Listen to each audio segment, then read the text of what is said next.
The question is, we talked last week, the last time we met, which was 2 weeks ago, about that silence that sometimes the interviewer plays. They're staring at you, they're waiting for more. Yeah. And what should you do? Should you keep talking or should you keep talking? Yeah. I would recommend that you do not keep talking unless you have more things to sell and more things to say. And the way to get past that uncomfortable experience is to literally ask, is there anything more you need on that subject? You're now all of a sudden taking the ball, popping it on the other side of the net, and now they have to answer you because they can't be silent after the answer to the question unless they're dead. And, so you just really want to put it back to them, but don't fall for it because even if you play it, yeah, but if you play at home, if you go to home and talk to your spouse or boyfriend, girlfriend, whatever, and you just stop, you're having a conversation, you stop talking, you watch them. They will continue to talk.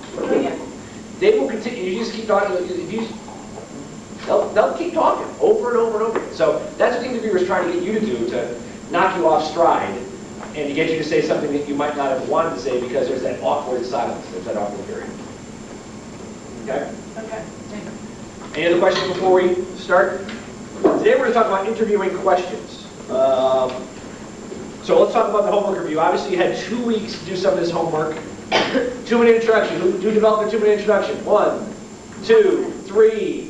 Couple of shake heads. Okay, 2-minute introduction. Did you practice your 2-minute introduction out loud in front of your partner? 1, no. Some yes, some no. Did you develop the answer to your question, why did you leave your last company? No. You did not. Okay. You got some homework to do, guys. You're eventually going to have to do it. And then obviously practice your answer out loud. Anyone else call people from Shelton Operations to schedule a networking meeting? D. Can you put the camera on, D? Hi. Because I want you to tell them because people can't hear unless the microphone is pointing at it. And I was hoping you would give everyone a 2-minute assessment of how it went. How it went. How many you did, what you did. Okay, well, first I did 2, and the first one I was very, very nervous with, even though I knew the person. I was very, very nervous, but I got a lot of really good feedback and made some changes based on her comments. And I really figured out that I really need to rehearse and know what I'm talking about because I'm not there yet. The second one I did yesterday, and the feedback from that was I talked too fast, I used my hands too much. And again, I got some feedback on some of my questions and redid those too. So now for the next time I have some more changes that I made, and then I'll, every time I do this I get some more feedback. And now, are you getting any answers? Are you getting any leads? Are you getting any companies? Are you getting any information? Are you getting answers to your questions? No. Push for answers to your questions. Like role playing. So try to stop. Try to make it from role playing to actually doing it for real. Okay. I mean, you got people around here that know people at IBM and know people here and know people there. You can go back to the same 2 people toward the end. You don't have to do it right away. Okay. But so I wanted you to share that with you because she came up to me about 2 weeks ago and said, I did my first one, and and she was very excited, and she knew things went well and some things didn't go well.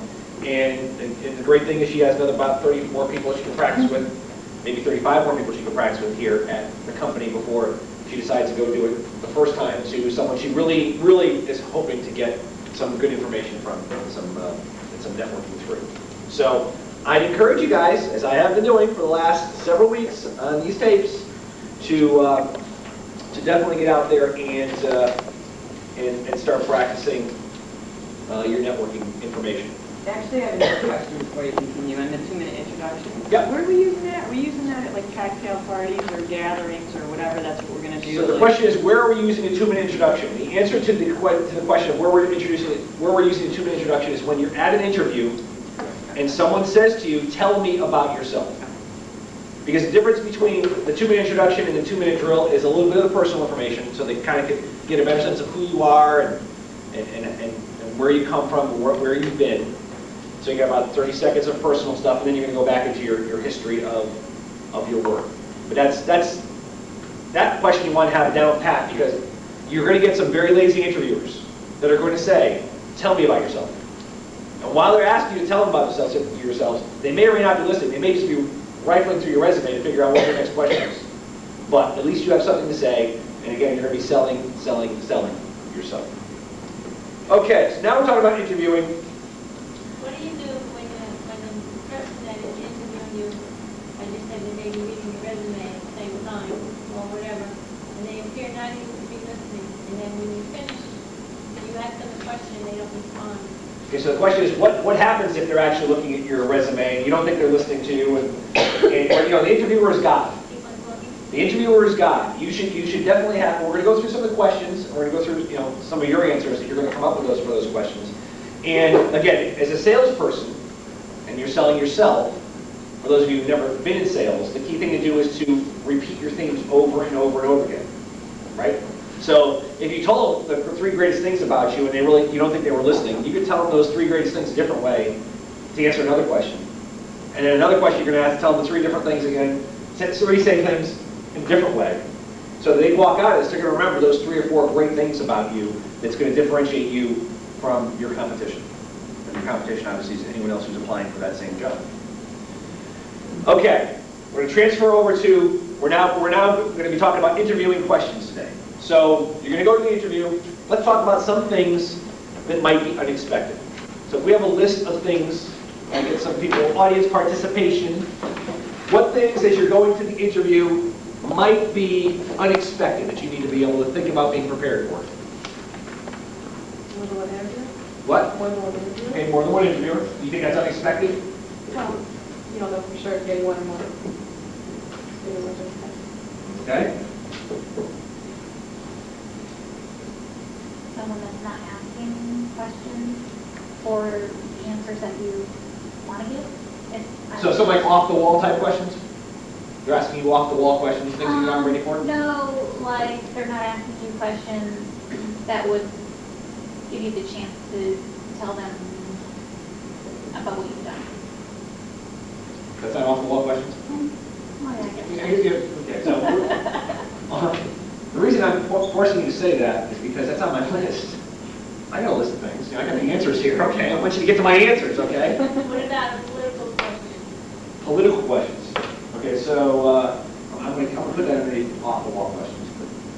And like the either racial or gender or any kind Illegal of questions. derogatory, Illegal questions. discriminative. Yeah. That's on the list too, Kat. Good job. How about if you go there and the person who was supposed to interview you is out sick and no one thought to call you? Okay, so the person out sick. When I came for my interview here. What was that? When I came for my interview here, the HR person interviewed me was like an hour late for work. So they were late for work. What about you being late? But I was late, well, yeah. But you know, that's unexpected, right? You might be late coming in for your interview. That would be good. How about you forgot all your paperwork? Okay, forgot paperwork.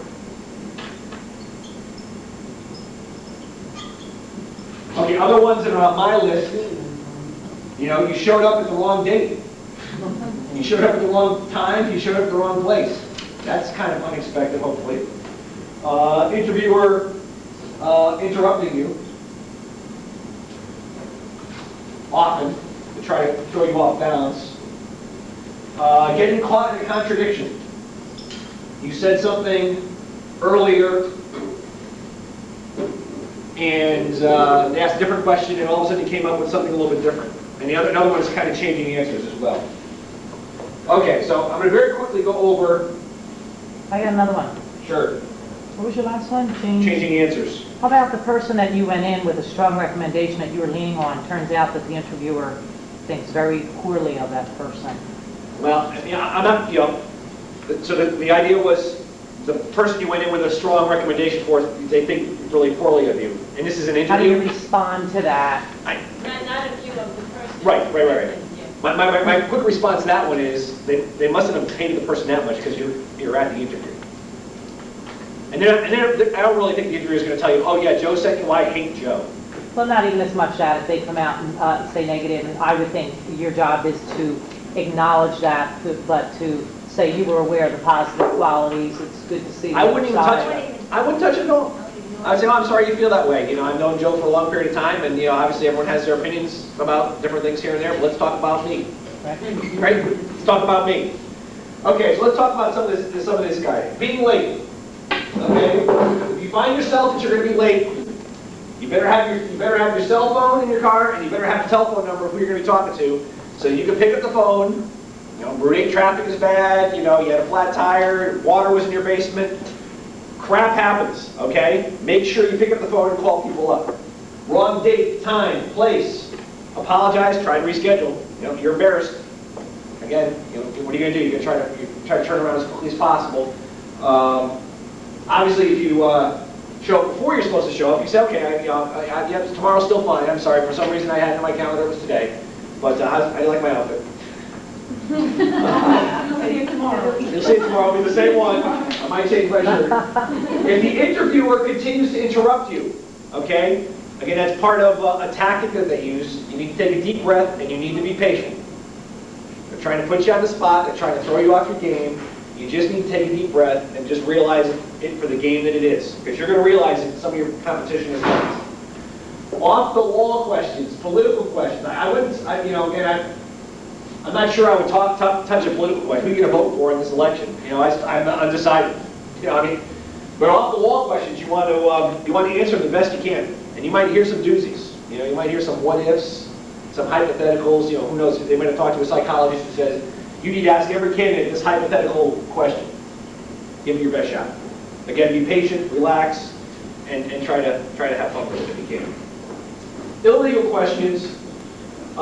It's probably not advisable to get into a discussion about the legal aspects of the question. Okay? If they ask you if you're married, you know, I might write myself a note. They ask me if I'm married. They ask me an illegal question, but you're gonna have to answer it, I think, and do the best you can. But realize that you have a couple of chits in your back pocket that you were asked illegal questions. What if you said, I'm not prepared to answer that right now? Okay, are you married? I'm not prepared to answer it. Well, when would you be prepared to? I'm undecided. I'm undecided. Listen, you can say all those things. My advice is you answer it. I mean, unless they say something, you can say, "Wow, I've never been asked that question before." But you're trying to impress this person. You're trying to get a job. You might not want to work there after that. If it's a really offensive question, you might say, "You know what? I know that's an illegal. I've hired people before. I've been in interviews before. I know that's an illegal question, and I'm really kind of offended by it. And I'm not sure I want to work at your company." But you're going to get up and walk out of an interview. I mean, if it's that bad. If someone asked me if I was married, I wouldn't get too bent out of shape over it. Obviously, you might offer that advice when you're walking into a room and you see 3 kids' pictures. Oh, how old are your kids? I have 2 kids myself. Well, now you told them you have kids. So now that leads me to my question. I was just thinking that for a single person, I think it's advantageous for them almost to say, that they are able to be committed, and if in times of crisis they can work extra hours. Where someone married with children, sometimes you just have to leave because of family obligations.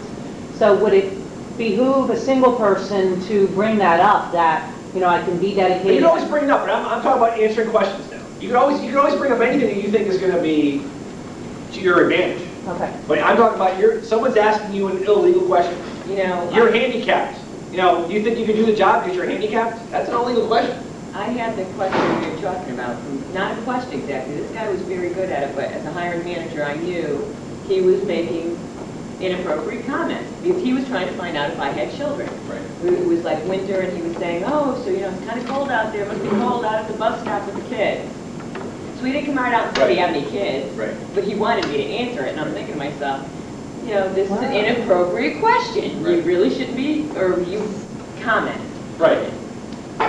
But you're right, you do. You can't say, "Oh, this is inappropriate." You just kind of You can answer the question, but it is cold out right now. Right? I mean, dang, it's cold. It really is. So, I mean, but again, you're trying not to get into an argument right now. Because you might really want to do with that company, you're just meeting one idiot. I mean, look around this company right now. I mean, they're idiots we work with here. Most of them are nice, most of them are fun, but there are some idiots, and you might have one in your interview. So, getting caught in a contradiction. Okay, you said something earlier in the conversation, and now you said something that contradicts you, and they say, "You know what? I thought you said X, Y, Z before." You need to be honest. You say, "Oh, listen, you're right. I'm sorry. Due to this, this stress of an interview, I might have misspoke before. Here, the right answer is such and such. I want to make sure I clarify what the answer is and get you give you the answer to the question that you want." Changing answers, it is okay to change answers. You might need to add, clarify, or qualify a previous answer. More than one interviewer, I think you should be expecting more than one interviewer, so I don't think it's unexpected. I think everyone should be expecting more than one interviewer, because it might be several one-on-one interviews, it might be one interview with 3 or 4 people. Person out sick, it's kind of like when you're out sick, you're just, again, you're trying to impress them. So you wanted to show them you're flexible, you're more than willing to reschedule the deal. Forgetting paperwork, it should not hurt you, because again, you want to bring extra resumes and extra pieces of information, but it's, theoretically they have your resume in front of you. And then again, if someone says, "Oh, do you have a copy of your resume?" "Oh, I'm sorry, I thought Human Resources already sent it out. I gave them my, I gave out my last copy. I didn't bring it, blah, blah, blah, blah. I can send it to you when I get back." It's another good reason to follow up with somebody, right? I can email it to you as soon as I get back to my desk. Give me your email address, and I have another way of following up, and another reason to follow up with people. But there's going to be a lot of unexpected things when you're sitting down in front of somebody, in front of an interviewer, when they're going to be asking a bunch of questions. So let's try to make sure that we could take away some of those unexpected, so that you're prepared for some of those answers. And we're going to go over a bunch of questions, we're going to go over a bunch of answers. You're going to have to write down your own answers, not necessarily my answers, but I'm going to try to give you some guidelines as to what those answers are going to be. So, the first rule on an interview is know yourself. Know your resume. Know it inside and out. Know what you put down on that resume. Okay? Because you're going to constantly, as we talked about it, you're going to constantly sell yourself, and you're going to sell yourself based on information on the resume, based on examples that came off that resume, et cetera, et cetera. Your resume is your friend. And you want to focus on what you put down as your key skills, over and over and over again. Okay, so if they ask you a question about X, Y, Z, focus on how you get it back to those three key skills. If they ask you something about what you did in your job, focus on how you have examples that led to those key skills. You can do certain things that are at home. Oh, by the way, while I'm home, I enjoy I enjoy X, Y, Z, and it's part of my 3 skills. You don't want to put that as much as the work items, but again, you want to constantly bring up the same thing over and over again. Your themes are your key skills of what was on your resume. Part of your resume, obviously, you want to know your top 3 to 5 key accomplishments cold. You want to talk about results. I know some of you folks went and heard from the Lee Heck Harrison person 2 weeks ago, and they talked about results, results, results. Be specific. Have specific numbers out there. It's the exact same thing, but make sure you know off the top of your head. Make sure you tell them. Because what you're trying to tell them is, here's what I've done in the past, here's what I can do for you in the future. And again, work-related examples are much, much better than home-related examples. And you can use the same task and accomplishment in a bunch of different examples, right? I mean, I re-engineer broker services. Well, this led to this skill and led to this skill, and I can use it over and over again when I'm coming up with the answers. Answering questions. Okay? The key rules are to be clear, specific, and direct, and be prepared to talk for about 1 to 2 minutes straight. You should be able to. On each question. Yeah. I mean, I'll tell you, and you know this, for those of you who've interviewed people or have been around in interviews, did you like your last job? Yes. Is a really crummy answer for an interviewer. Because the first thing the interviewer goes is, "Oh my God, I got to triple my questions. And I only wrote down 10. I'm screwed." You got to sell yourself. Did you like your last job? Yes. That's a yes or no question. Why? You tell them, "I like my last job because I loved my boss. And I loved the atmosphere, and I loved it was fast-paced, and it was, decision after decision, and we were helping improve, we were helping our customers out. And our customer, we got constant feedback from our customer, and we're going to bring it back to your key skills, right? Customer service is one of your skills. That's why you love your job, because I love serving customers. I love, trying to solve their problems and make them come away happy." You can talk about a minute on that. You're selling yourself. You know your resume. You know your top 3 to 5 accomplishments. You're going to talk about the same things over and over. You are going to be a broken record. Obviously, you want to be positive. Okay? There's always negative types of things. And we're going to go over some questions where you might want to say something negative. And you might want to really say why your boss really sucked. Okay? I'm going to strongly encourage you to cut back on the negatives as much as possible. And try to eliminate them. Because who wants to have someone work for them that's negative? Who wants to work with someone who's negative? You might be talking to peers, right? Hello, my name is Eeyore. I have a bad day. No one wants to work with anyone like that. If you're asked some questions about rewriting history, what would you do differently? I'd recommend you wouldn't change much, because if you start getting into what you would change, now all of a sudden you're going to go down this psychological, philosophical path as to, why would you change that? But, you're just going to get yourself, oh no, I'm happy with my career, I'm happy with what things I did, I made some good decisions going to American Scania, it was a great company, and, blah, blah, blah. Try not to rewrite history. Non-business issues, again, you can talk about them a little bit, especially if there's something that really, cements some of your skills, but you really want to focus more on your business skills. And why? Is because they might say, wow, if they're going to do, I've started a job on my own and I'm doing X, Y, Z. The interviewer's going to think, not going to spend a lot of time working for me. Too busy thinking about their other job. Too busy thinking about their other business. So while you might think that's good, right, to talk about, how you're an entrepreneur and you're thinking out of the box, and you're working for yourself, that might not be good on an interview because they're thinking, well, I can't do overtime. Maybe using my work time for copies, maybe using my work time for telephones. I don't think so. So you really want to watch that. And again, we started talking about the pregnant pause gimmick. Wait it out. Ask the question. Is there anything else you want to know about X? And again, you're putting the ball back into their court. Okay, 5 standard questions. Folks, you better know the answers to these 5 standard questions or some variations of these 5 questions. You better know them cold. You better not have to think about it. Okay? What are your greatest strengths? You know what they are. They're your 3 to 5 key skills. Make sure you have work-related examples. We've talked about that since almost day 1. What are your weaknesses? This is one of my favorite questions of all time.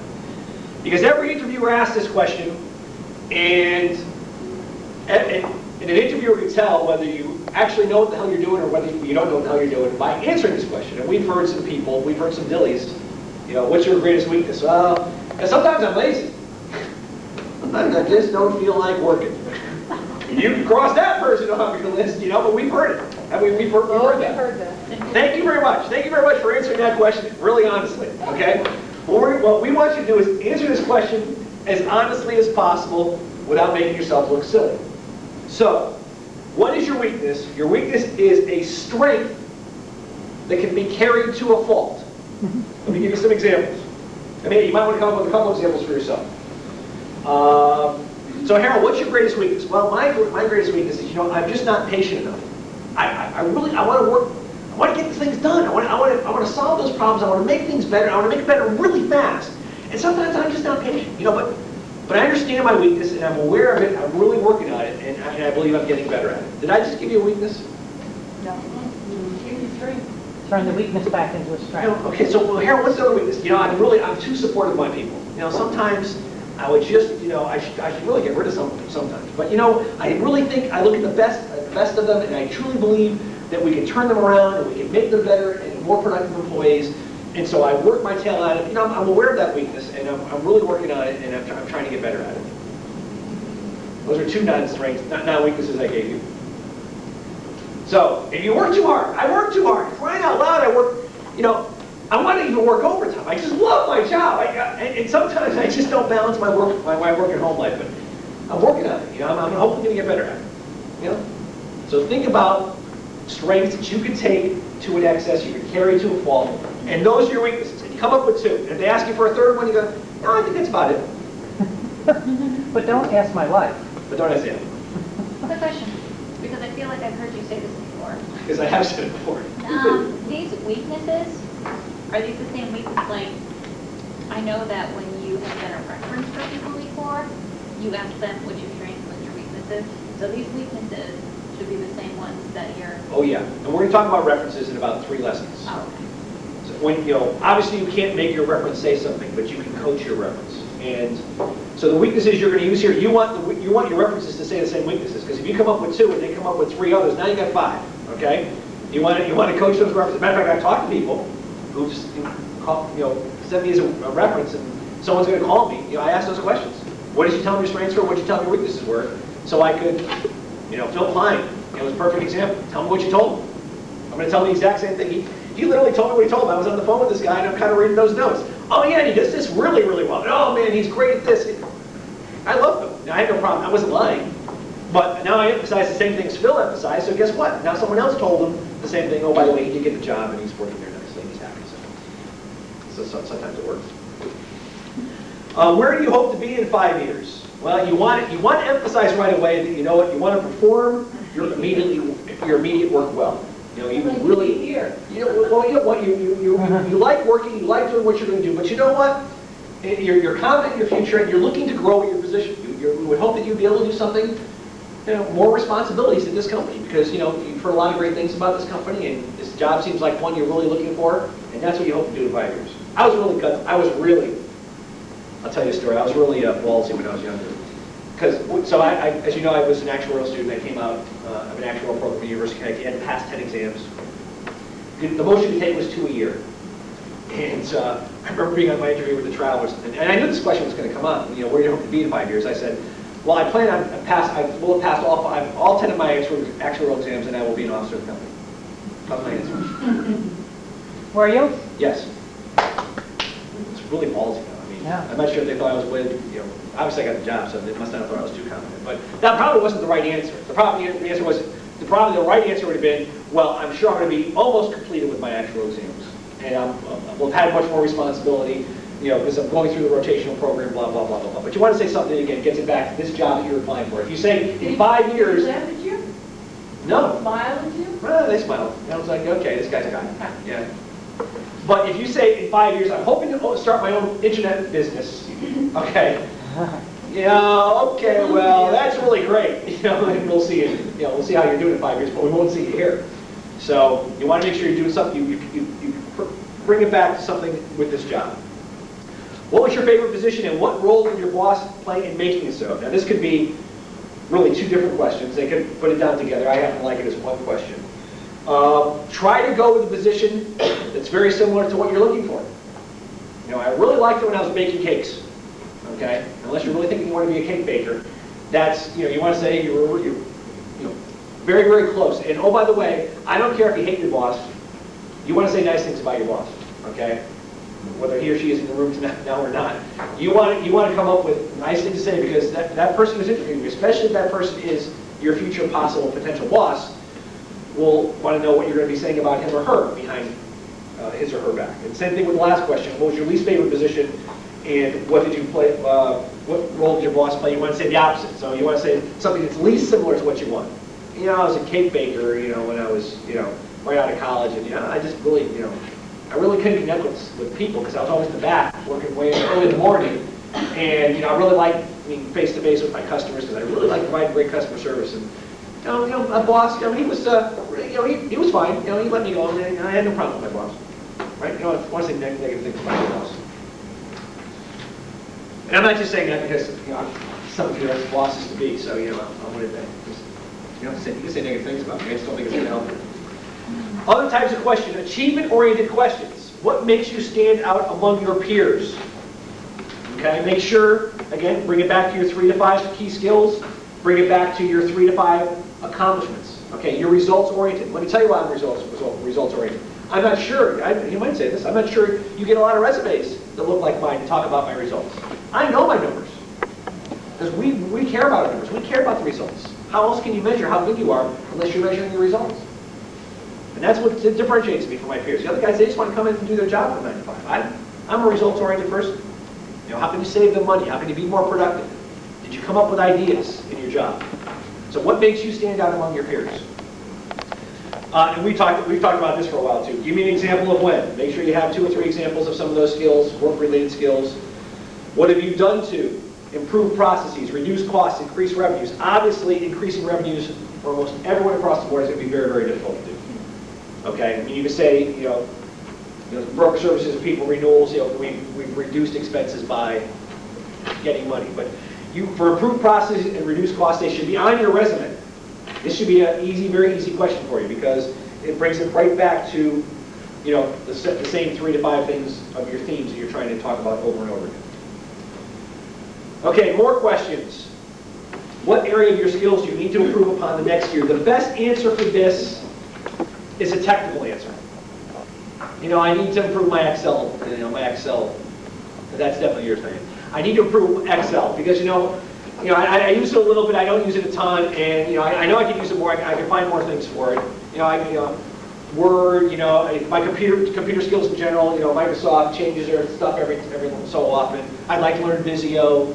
Those are the kind of skills that you want to talk about, more so than, you know, my communication skills are pretty bad. You know, I talk over people, I don't listen, you know, I yell at people at times when I'm really pissed at it. Those are things I wouldn't necessarily want to say as to what kind of skills you want to improve upon. How long would it take you to make a meaningful contribution to our firm? If you know enough about the specific position, you could give an immediate response. You can tell them, again, you might want to tell them you're a fast learner. There's other jobs where you've had to learn new processes and systems, and hey, just from Prudential coming in, we could talk about how we had to learn a new process in broker services. We know we had to learn new CFE and imaging distribution and cash control. You know, I'm trying to say that I know there's commission people. I'm not sure we had a ton of we learned some new things too when we commission re-engineered. So we learn things fast, and I hit the ground running. Okay, I hit the ground running. I like to give it. I like to contribute to the company as quickly as possible. And oh, by the way, I'm looking for your feedback. I'd love, you know, if I get this job, I'd love to hear your feedback. You know, every 2 or 3 weeks in the beginning, just to make sure I'm on the right path. How would you describe the amount of structure, direction, and feedback you need to excel? There's no right or wrong answer here. It's just kind of compatibility. If you have someone who likes to micromanage, you say, really, I like to be on my own. I'm very independent. You know, it's not going to work out for either of you. So it's kind of good that you get that right out there. This might be a question you might ask them as well as a potential boss. You know, tell me how you manage. You know, do we meet weekly? Do you meet daily? Do you give an assignment? How often do you check up? You know, how does that work? So it's kind of a two-way street. You might not want to work for a micromanager. I know some people would. And maybe, you know, for some people you might not want to work for a hands-off person. I mean, the right answer, in my opinion, is I like to work very closely with someone so I know what the heck they're doing, and then I leave you alone. And if there's a new thing, we'll work again until that's the right answer from my perspective. Describe some situations in which you have worked under pressure to meet deadlines. Refer to your accomplishments, refer to your resumes. Use the same example over and over again, just in a different slant. You don't have to come up with 4,000 examples. You stick to the top 3 to 5. Crying out loud, imaging, distribution, cash control. Deadlines. We have deadlines every single day. We have 5 deadlines, don't we? Talk about those 5 deadlines. We have to clean by 12:30. We have to scan by such and such. We have to, you know, index by such and such. We have to get checks to the bank. If we don't get checks to the bank, we don't get interest on that money. And the other day we had $30 million on a Monday. $30 million. Think about one day's lost interest on $30 million. That's a lot of money. We have deadlines every single day. Commissions. We have to pay commissions every single day. If we screw up those commissions, our customers are unhappy. Broker services. We have a work queue. We make sure we get our work queue. We're not happy unless we've done every item within 24 hours. And we monitor and we measure that. 24 hours, because we believe we need a quick turnaround time for our customers. Talk about pressure. You have a lot of examples. Why? Because I put a lot of pressure on you guys for the last 5 years, so you guys should know what those examples are. Pressure cooker questions. These are questions that are made, that are given to make you sweat. Okay? Tell me about your last performance appraisal. In which area were you most disappointed? Now, we've talked a little bit about strengths carried to a fault. You could talk about that quite a bit. You could also talk about, and this is kind of the first two questions combined. In hindsight, how could you improve your performance in your last position? I think you want to talk more about an internal goal. Okay, what do I mean by that? You met your goal. Okay, the goal was to batch 80 checks an hour.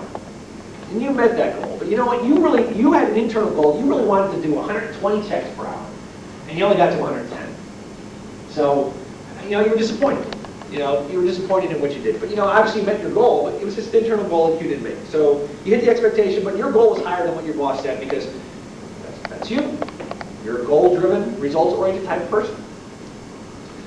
But you definitely want to think about the answers to those questions. So you're ready to go in with, you know, obviously you want to come up with areas that are not going to make an interviewer say, oh, we're not going to hire that person. Where do you disagree with your boss most often? How do you handle the last time that she was wrong and you were right? The answer that I would give is, you know what, who's right and wrong is pretty irrelevant. Okay, the point is we made it through a difficult issue. that was building pressure. We learned to respect each other's abilities more because of that conflict, and our relationship became stronger. I'm going to say it again. Yeah. I know Kathy wants me to say it again because she's writing. Who's right and who's wrong is irrelevant. Okay? The point is we made it through a difficult issue that was building pressure. We learned to respect each other's abilities more because of that conflict, and our relationship became stronger. That brings a tear to my eye. I don't think I made that one up. I'm sure I picked it out of a book, but it sounds really great, doesn't it? How would your supervisor grade your ability to cope with last-minute change without breaking stride? I would obviously go back to your examples, your 3 to 5 examples, your 3 to 5 skills. Give examples of multitasking you've done at work. Okay, imaging distribution, well, between 8 and 9 I was cleaning, and they told me to go scan, and then for after half an hour of scanning, they told me, oh my God, we're backed up in the checks, so I was batching and balancing the checks. No, we got an index, hurry up, index. I did 16 jobs before lunch. Okay? Broker services, we have a queue of 8 or 9 different doc types. We have several different queues. There's sometimes when one queue gets big, we jump in, we try to get that queue down. We're making changes all the time. We're multitaskers. Generic questions.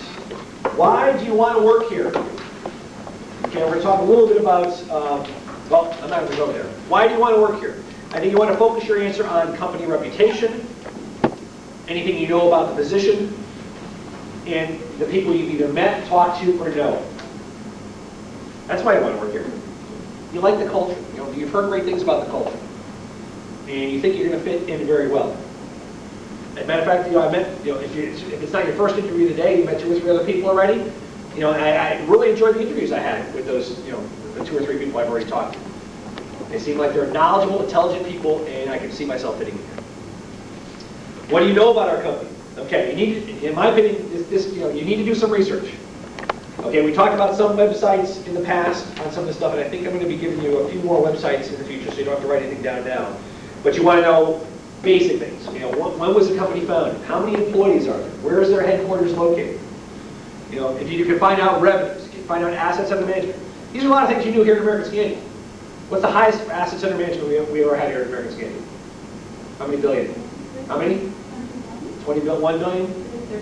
32? So no one was there for the $40 billion picture, huh? It was March 9th, 2000. I just saw the picture the other day. Someone asked me what date it was.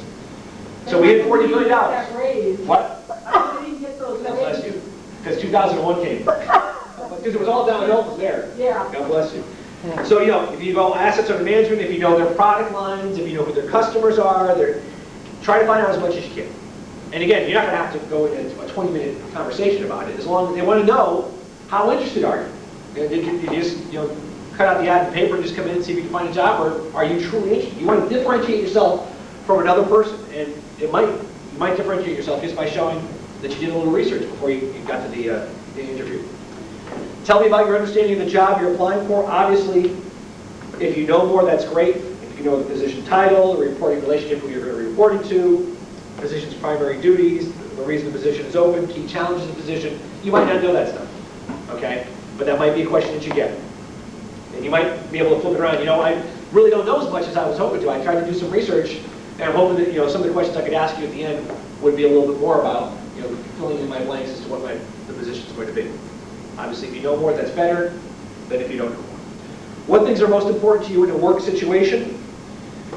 Each of you's got to figure out what your list of satisfiers and dissatisfiers are, and I would focus in on what your satisfiers are. Again, this is, as we talked about, this is kind of a marriage, Both parties have got to say, I do. And both parties have got to try to stick it out. So they might know that if you say, well, one of my key satisfiers is I like a culture that's quick and quick decisions and fast-paced and makes things happen.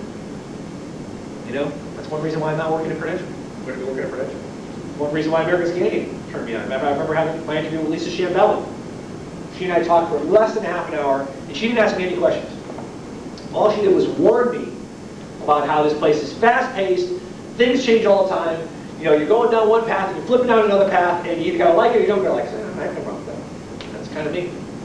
So, no problem. But you need to know what's important to you as you're going into another job.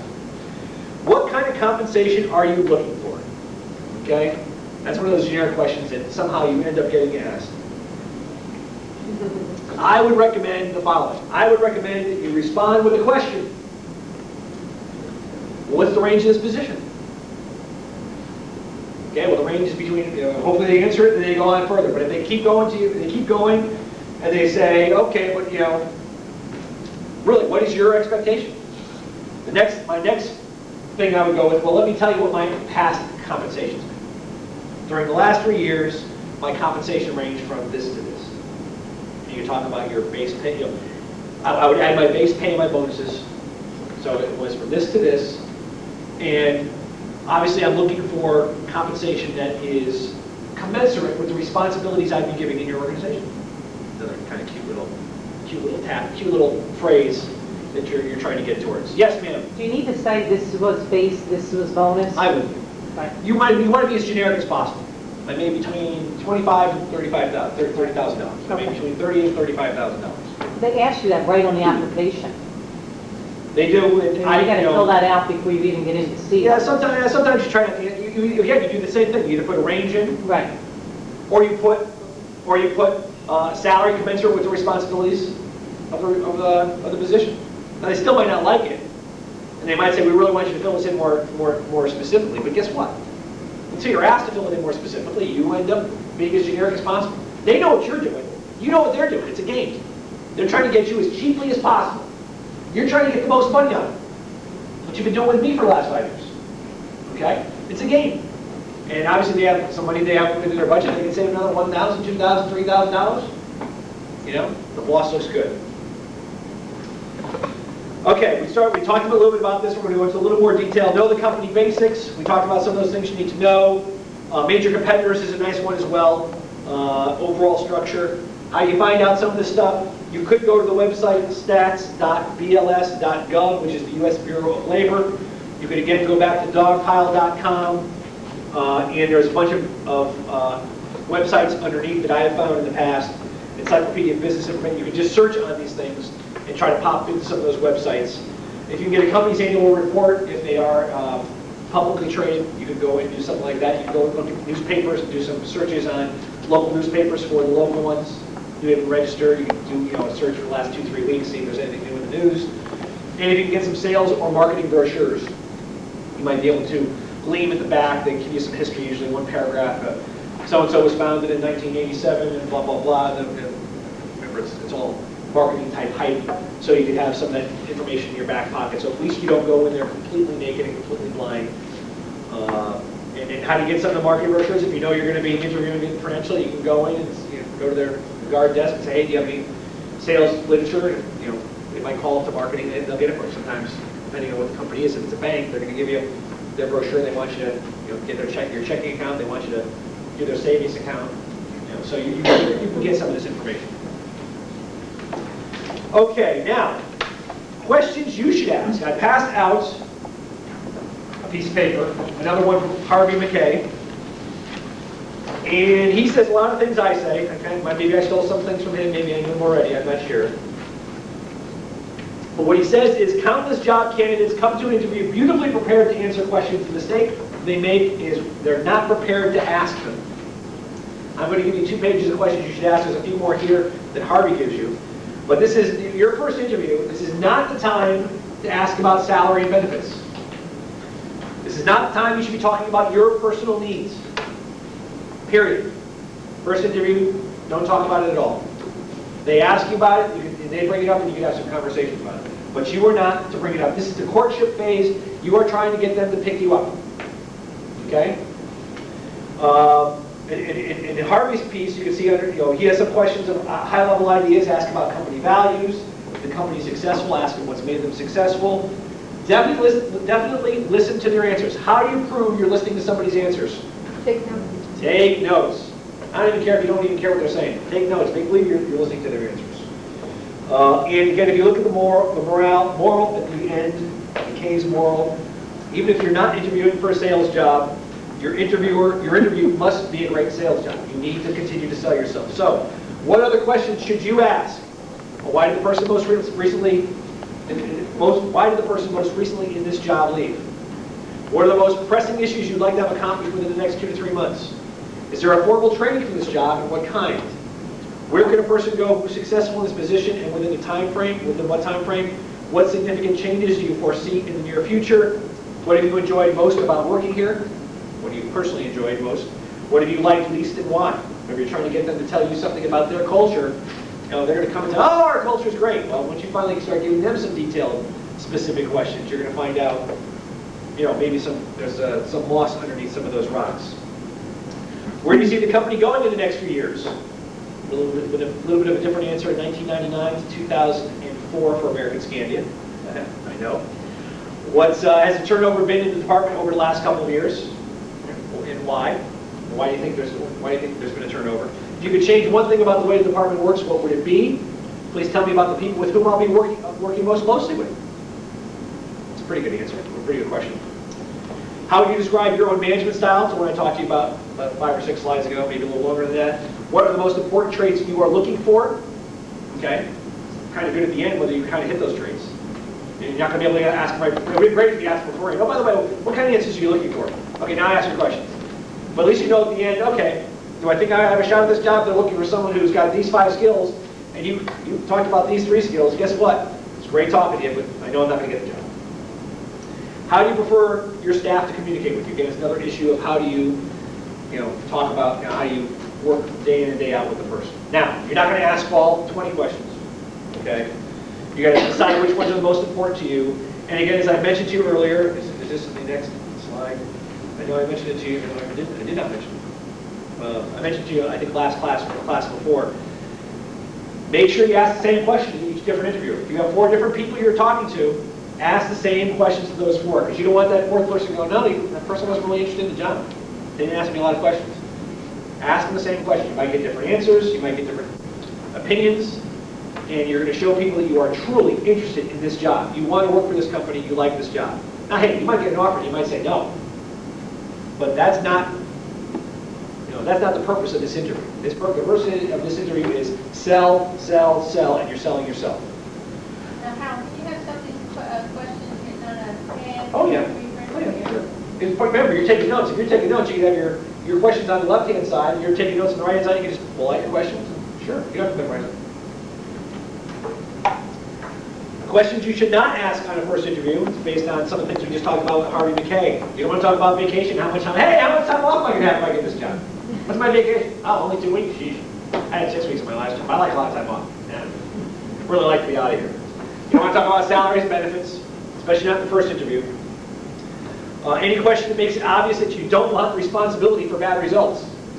Okay? I'm not exactly sure what a question like that would be, but it's probably somewhere around the vicinity of that. So did you fire the last person who screwed up? I'm not going to make any decisions then. You're not going to make me sign off on that SOP, are you? Yeah, right. Yeah, that's a good one. Any questions that make it clear you intend to take full credit for a project where others contributed? Okay? Again, you want to talk about, it's in the next slide, you want to talk more about that you're a team player, you want to use the word we, not just the word I. Okay, you've done some things, but we've done a lot of things as well. You know, my team, our team. I like being part of a team. I like being a team player. Obviously, going back to the first bullet point, it'd be great if you understood what the company's looking for. We talked about some of these things, and I'm telling you over and over again because I want to make sure I'm drilling them into your head. Maintain eye contact, open body language, ask many questions. Same thing, if you have several different interviewers, ask the same question. Don't feel pressured to fill in that silence. And try to establish a reason for future contact. I mean, you're going to send a thank you note anyway, but if there was something they asked you about that you didn't have an answer to, oh, by the way, I can get that answer for you. You know, I didn't know the assets under management under American Scandia, or I didn't know the amount of dollars we had at our most day. But I can get that answer for you if you want. Hey, give me your email address, give me your business card, I'll email that to you. You know, by the way, get to that very, very quickly with the email. And then also follow up with a regular thank you note. We're going to talk about thank you notes. You know, while email is nice, I strongly recommend you write out a handwritten thank you note and mail it in. Any questions on any of the things we've talked about? Okay. Homework. Review the questions we went over today and write out the answers to them for you from your perspective. Okay? Some of them are going to be straightforward, what I told you. Some of them are going to be a little bit different. Your weaknesses, your strengths carry to a fault are going to be different than my strengths carry to a fault. And again, I'd recommend very strongly you set up 2 networking meetings with your peers from Shelton, and I would make them real networking meetings. I'd be sitting them by their Rolodex. I'd be trying to find out the answers to those questions. Who do they know? How can they help you? Questions? Comments? Is this helpful? Question? So I'm a little, the point of not asking at all about salary, range, or benefits or anything on the first interview, that was kind of new to me. I guess, why is that so offensive to ask that right from the beginning? Question is, why is it so offensive to ask salary benefit questions from the beginning? Because you're interviewing them as well, before you waste their time more. Well, you theoretically should know the range of the job before you get in there. How? If they don't put it in the paper, or the networking, or whatever. Theoretically, I mean, well, sometimes it's in the paper, or sometimes you know the information. Right. And sometimes you don't. Again, I'm not sure I'm going to answer your question the way you wanted to answer it. The purpose of the interview is to see if you guys are compatible. From more of a personality, I like the job standpoint, and I think you throw off interviewers who, while they know you're in it for the money, think you're only in it for the money, and you don't have that altruistic approach of I want to be part of a company, I want to be part of something successful, and I want to contribute to that company. And so, having said all that, and depending how your interview goes, you could sneak in a question like that when you talk to an HR representative. But you're not going to want to talk to your prospective boss about salary. You're not going to want to talk about prospective peers about salary. So if you have 4 or 5 interviews and the HR person gets you at the end of the day, or they get you at the beginning of the day, and they have any questions, you might say, hey, can I see a job description? Can I see a formalized job description? Well, you know what? Salary ranges are in there. Okay? But you really, the purpose, you go on a first date with somebody, you say, hey, by the way, how much you make? Yeah, I understand. You know, I mean, hey, you look really good, but shit, if you can't give me my lifestyle I want, I'm out of here, okay? You don't do that right away. I mean, most of my dates did like the second or third date, okay? It wasn't the first date. See, I always thought of that to be an expected question. It's part of the whole package. You're interviewing me, I'm interviewing you. If that was the only thing you asked, fine. But if you're asking 6 other very good questions about the company, to me, that I never looked at that as being an offensive thing. So I appreciate what you're saying. I wouldn't do it on the first interview. But my thing, would they feel that's strange if someone didn't ask? Is that just your opinion, or you're a manager, you've been a manager for years? Is that a general understanding with all managers? Well, from my perspective, I know that when I interviewed someone, I knew the range, but I did not know, as a manager, what they were going to pay people. That was definitely up to HR, so your manager probably won't Not even even know. sure anyway. Well, plus, I might have a range. I'm gonna make up numbers. I might have a range of 30 to 50,000. Okay. And Diane's been in the job Diane has some experience. She's done it for about a year, and Kathy's been in the job for 5 or 6 years. And I truly believe that those 6 years are more valuable than the 1 year in this job. So I might offer, if I offer Diane a job, I might offer 31, 32,000. I might offer Kathy 40,000. I'm not sure how much I'm going to pay. I'm not sure I like it. Right. So to ask that, you're putting someone on the spot, and you're certainly putting someone on the spot who's not even going to talk to you about it anyway.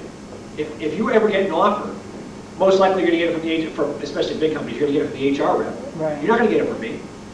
Yeah. Okay. So, again, it's my recommendation. Again, the real good companies that do this really well will bring you in for a second or third interview. Hey, the second or third interview, you can bring it, you can put it on the table. I strongly recommend by the second, either the end of the first interview or the beginning of the second interview, or during the second interview, you might say, hey, do you have a copy of a package of your benefits? I don't want to go over it with you right now, but is there something I can go home and read? So that's when you're going to find out about vacations. That's when you're going to find out about the health plans. That's when you're going to find out about the dental plans. Then you're going to make a list.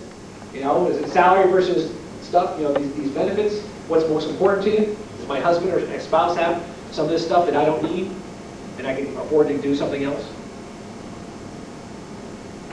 Any other questions? Good question. Okay, do your homework. Catch up, folks. We'll see you next week.